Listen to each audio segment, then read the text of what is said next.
Hey everyone, welcome to today's video. So today I'm going to talk about 5 tips for CRNA school interviews. Now, full disclosure, I did not have a CRNA school interview. I actually got in without having an interview.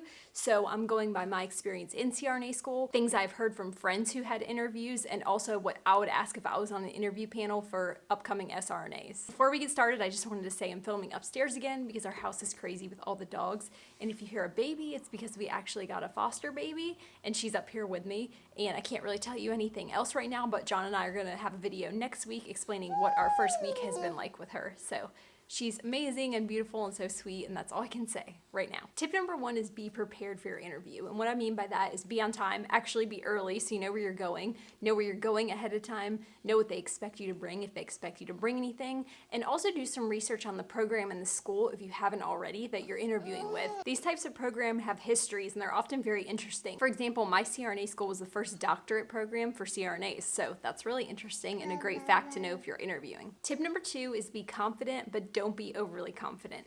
So what I mean by that is know your worth, know why you're there, be confident in your experience, be confident that you're a great applicant. But if they're asking you questions and you don't know the answers, don't try to fake it, don't try to make up an answer, because they will know if you're doing that and they will know if you're bluffing, and they might call you on it or they might not, but either way they will know and it will look negative upon you.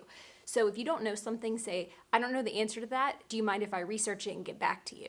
That's always an appropriate answer. You're not expected to know everything, but you're expected to admit when you don't, because a dangerous provider is one who pretends they know what they don't or doesn't know what they don't know. So what they want is you to show that you know what to do if you don't know something. Oftentimes, if you're getting asked clinical questions, which not every interview does, some ask clinical questions, some just ask practical questions about life.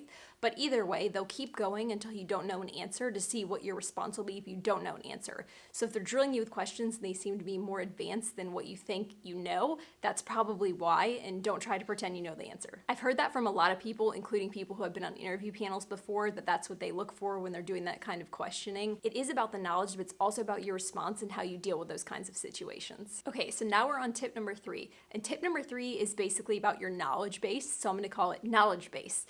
So what I mean by that is what your experience is in, you're expected to know. So if you were a cardiac nurse, you're expected to know about cardiac drips, balloon pumps, ECMO if you've done that before, things like that. Basically, whatever you put on your resume, you need to be able to talk about.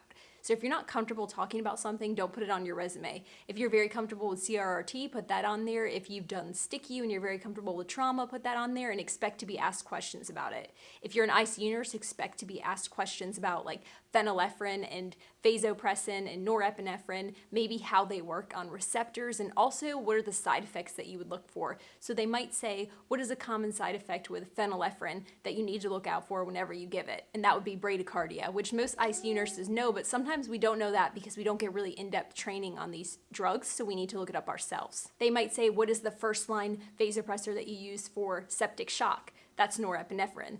They might say if phenylephrine and norepinephrine aren't working, what might you consider next? Maybe vasopressin. Another example would be if you put on your resume that you worked in neuro ICU, they might ask you about Cushing's triad. They might ask you what are the impending signs of a brain hemorrhage? What would you do if somebody did hemorrhage? What do you use mannitol for? What do you use hypertonic saline for? How do they work? Things like that. So they're not expecting you to get super detailed because you obviously don't have the very in-depth pharmacology yet, but they might question you to that point just to see how much you do know and to see what you do when you don't know something. They also want to know that you went above and beyond in your ICU practice and you looked up the drugs and you knew what you were doing, because as a nurse, it's really up to you how much knowledge you have. You can just know the basics and you can kind of just robot through everything with orders and just knowing the basics, but to go above and beyond and really understand what you're doing and why is extremely important, and it shows that you're ready for the next level of practice. Now we're on tip number 4, so we're towards the end of the tips, and this one's very important and it's kind of towards the end of the interview usually, and that is ask questions. They're going to ask you what questions you have. Do you have any questions?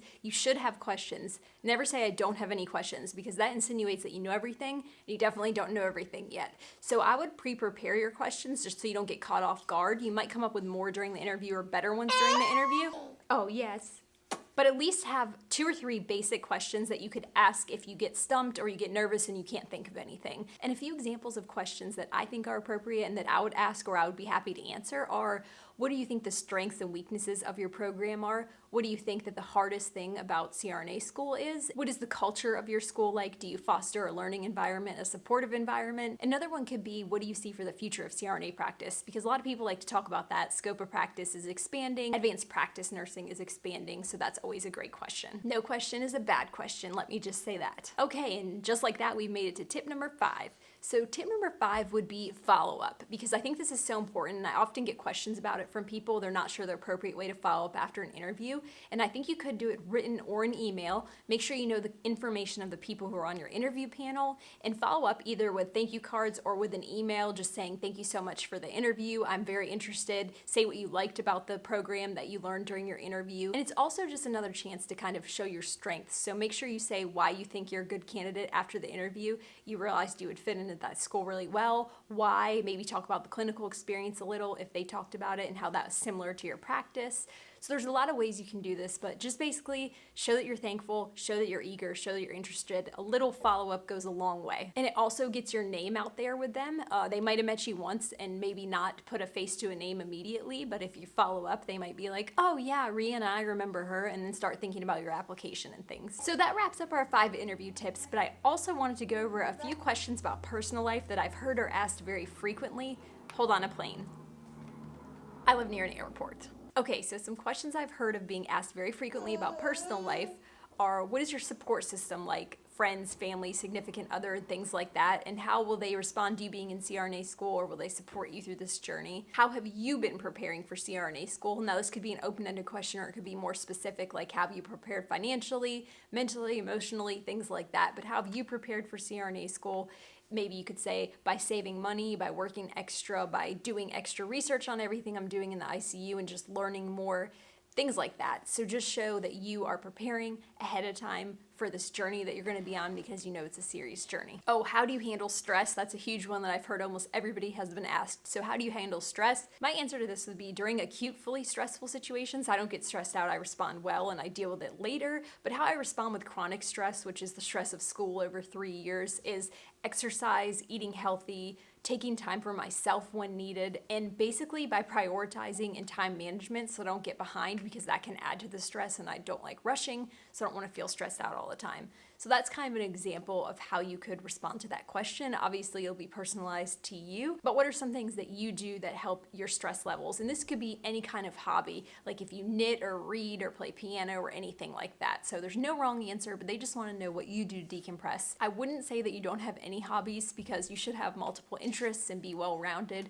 So hopefully you have something that you could talk about. Even if it's playing with your kids or hanging out with your spouse, going on a date, things like that. Those are all awesome ways to de-stress. Okay, one more final question that I think you'll be asked, because I think everybody gets asked this, is why do you want to be a CRNA? And that's a hard question because a lot of people don't have like a story, like this one time you just decided you wanted to be a CRNA. It's kind of something that happens over the years, and everybody's answer is just different. So my answer to this, which I wrote about in my essay since I didn't have an interview, was that I wanted to be a CRNA because I wanted to help people when they were going through a really hard time. That's also why I became a nurse. When they're very anxious and very scared and they're going to be extremely vulnerable, I want to be the one who's prepared to be there and help them. And I'm also in love with science and pharmacology, so I wanted to be an expert on those things. I loved anesthesia so much when I shadowed. That's why I went off the nurse practitioner route that I originally had thought of and strictly just thought about CRNA. So there's a lot of answers that you could have here. It's probably a long-winded question, but try to prepare your answer a little bit ahead of time so you don't get rambly. That's my weak point. I get rambly, so I have to prepare ahead of time so that I don't miss anything and I don't dwell on the same thing for too long. Preparing ahead of time is not bad, and having a script to stick to is not bad. You don't want to sound robotic, so don't try to stay on script the whole time. But if you get really nervous and you're a person that gets really nervous in interviews, you just want to have something in the back of your head that you've practiced that you could say so you don't blank or stop talking or get off subject, things like that. That's personally how I have to prepare for interviews. If I have a backup plan, I can speak on the spot a lot easier because I know that if I start messing up, I already know what I could say. If that makes any sense, I kind of have a fear of freezing up in interviews. So if I just have this little script in my head, I know that that's not going to happen because I already know what to say. All right, that wraps up our CRNA school interview tips video. I hope you guys found it helpful and informative. I talked to a lot of people who interviewed at different schools before I made this video. So while I don't have exact interview experience as an SRNA, I know kind of what kind of questions people will ask you, and I also know what questions other programs have asked their students in interviews. If you have any more questions about the interview process, leave them below in the comments and I will answer them. And if I do not know the answer, I will ask somebody who does that has interviewed and I'll answer them for you. And I'm also going to try to get a friend who had interviews to do a video with me and talk about how it felt and from their point of view how the interview process was. I'm sure it was very nerve-wracking. I'm sure they were very nervous going in. Actually, I know they were. So that video will be coming in the future as long as I can get somebody to do that with me. And of course, John and I are going to be doing a baby update video. It'll probably be out next Sunday and it'll be about our first week and everything we went through and how it's been going. So far, it's been going great. Of course, there's an adjustment period for the child, but we're very happy to be here for her during this time, and I can't wait to share more with you guys about this. As always, thank you guys so much for watching. If you like this video, please give it a thumbs up, and if you like this channel, please subscribe. That helps me because it gets to more people who are wondering about CRNA school, and they get to see all the information that I put out. Anyways, I hope you guys have a great week, and I will see you next week.